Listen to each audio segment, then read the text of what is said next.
నమస్కారం friends. So నేను పెట్టిన టైటిల్ ప్రకారం ఇది కాశ్మీర్లో దాదాపు ఒక 20 మందికి పైగా 26 అంటున్నారు, 28 అంటున్నారు. So around more than 25 okay.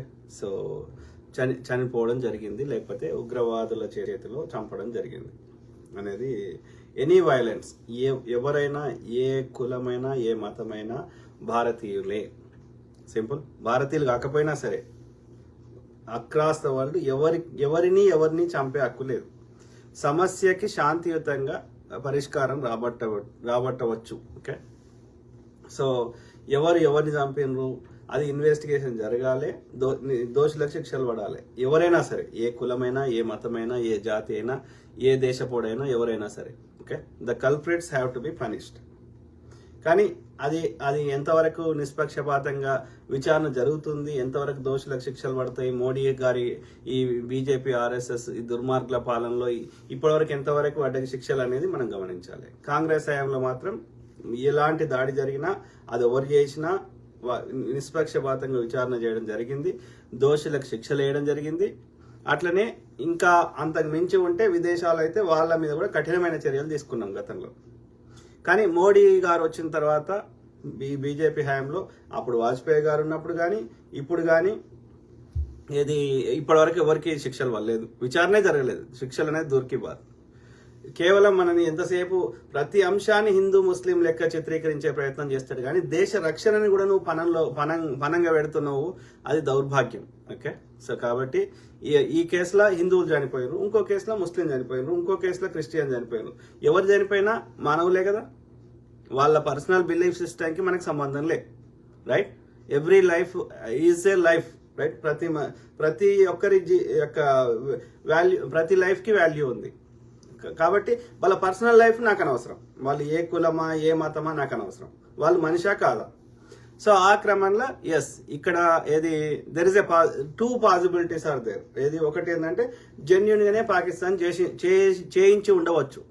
ఎందుకంటే కాశ్మీర్ 4 దిక్కుల వాళ్ళు 4 భూభాగం 4 రకాల పాకిస్తాన్లో అంటే అప్పుడు ఉన్నటువంటి ఉమ్మడి భారతదేశంలో 4 దిక్కులో ఉన్న భూభాగాలు 4 కావాలన్నారు వాళ్ళు. ఓకే.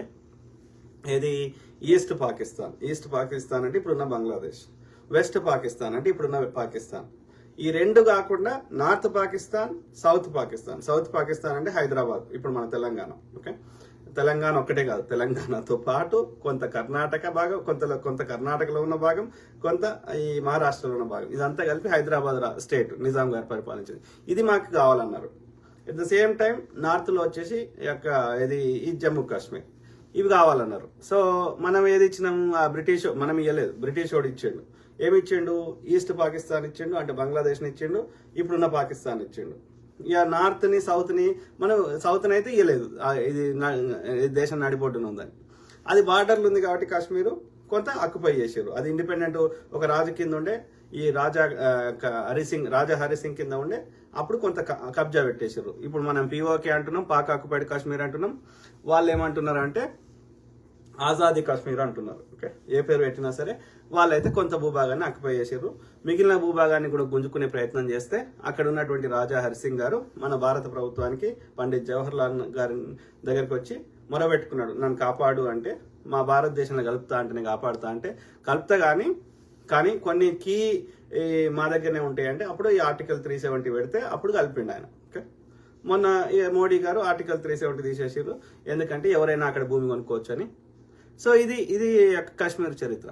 సో కాబట్టి డెఫినెట్లీ పాకిస్తాను ఈ బార్డర్లో ఉంది కాబట్టి ఆ భూమి మనకు కావాలని వాళ్ళకి ఆశ ఉండొచ్చు. లేదు అంటే దాన్ని ఎట్లయితే బీజేపీలు హిందూ ముస్లిం అని ఎట్లయితే దాన్ని అంశాన్ని వాడుకుంటారో అట్లా వాళ్ళు కూడా కాశ్మీర్ని వాడుకొని ఎన్నికలు గెలిచే ప్రయత్నం, వాళ్ళ ఫెయిల్యూర్స్ నుంచి, వాళ్ళ అడ్మినిస్ట్రేషన్ ఫెయిల్యూర్స్ నుంచి, అక్కడి ప్రజల వీళ్ళ ఫెయిల్యూర్స్ నుంచి మన దృష్టి మరల్చడానికి హిందువులను కొట్టి ముస్లింలను కొట్టి ప్రచారం చేస్తుండే కదా, అట్లా వాళ్ళు కాశ్మీర్ సమస్యను వాడుకుంటుండొచ్చు. మేము కాశ్మీర్ని పట్టుకొని వస్తాము కాబట్టి మాకు ఓటేయండి అంటే ఈ మిగతా వాడు ధరలు పెంచినాయి, మిగతా వాడి ఫెయిల్యూర్స్, వాళ్ళ దోపిడీ చేసినాయి, అవన్నీ వాళ్ళు మర్చిపోతుండొచ్చు అక్కడ పాకిస్తానీ సోదరులు సోదరిమణులు. రైట్. సో కాబట్టి they might be using that for a political gain. కానీ నేనేమంటున్నా, ఇట్స్ నాట్ పాసిబుల్. పాకిస్తాన్ దగ్గర ఉన్న భూభాగాన్ని మనము గుంజుకునే శక్తి లేదు, గుంజుకోలేము. ఎందుకంటే ఇప్పుడు అన్ని ఎవరు ఏ దేశ భూభాగాన్ని కొంచెం తీసుకునే ప్రయత్నం చేసినా, అది చిన్న దేశమైనా పెద్ద దేశమైనా వరల్డ్ వార్ అయ్యే స్థాయికి ఇప్పుడు చేరినాయి. ఇప్పుడు రష్యా ఒక చిన్న భూమి గుంజుకుందామని ప్రయత్నం చేస్తే ఆ ఉక్రెయిన్లో ఏమవుతుంది? ఎందుకంటే ఈ ఉక్రెయిన్లో పోయి ఉక్రెయిన్ నేటోల కింద జాయిన్ అయ్యి ఆ రష్యా పక్కకు వచ్చి వీళ్ళ యొక్క అణుబాంబులు పెడతా అంటే ఊకోడు కదా రష్యావాడు. సో అందుకని ఆ యొక్క ఇప్పుడు ఉక్రెయిన్ యుద్ధం అవుతుంది, రైట్? సిమిలర్లీ ఇప్పుడు పాలస్తీనా గాజా స్ట్రిప్ ని ఇజ్రాయెల్ తీసుకునే ప్రయత్నం చేస్తుంటే అక్కడ యుద్ధం అవుతుంది. అంటే ఏమంటున్నా, పాకిస్తాన్ ఒకప్పుడు తీసుకోగలుగుతుండే, చైనా వాడు మన దగ్గర తీసుకోగలుగుతుండే, కానీ ఇప్పుడు చైనా వాడు వేరే దేశము భూమిని ఆక్యుపై చేసేస్తే అంటే పెద్ద దేశమైనా బలమైన దేశమైనా చిన్న దేశమైనా ఇంకో దేశం యొక్క భూభాగాన్ని ఆక్రమించే ప్రయత్నం చేస్తే వరల్డ్ వార్లు అవుతున్నాయి. ఎందుకంటే ఆ చిన్న దేశమైన పెద్ద దేశమైనా దాని వెనకాల పెద్ద దేశాల నుండి కనిపిస్తున్నాయి.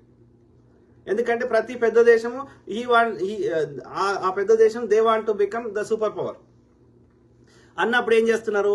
ఏ కారణాన్ని వాడుకొనైనా వాళ్ళు ద ఆపర్చునిటీని తన దిక్కు మలుపుకునే ప్రయత్నం చేస్తారు. ఇప్పుడు పాకిస్తాన్ ఉంది, పాకిస్తాన్ వెనకాల ఎవరున్నారు? చైనా ఉంది, రైట్?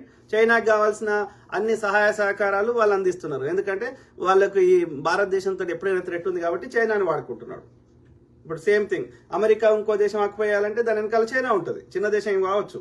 ఒకప్పుడు ఏ దేశమైనా లాక్కునే పరిస్థితి ఉండే, కానీ ఇప్పుడు లేదు. నేను చెప్పదలుచుకున్న సారాంశం.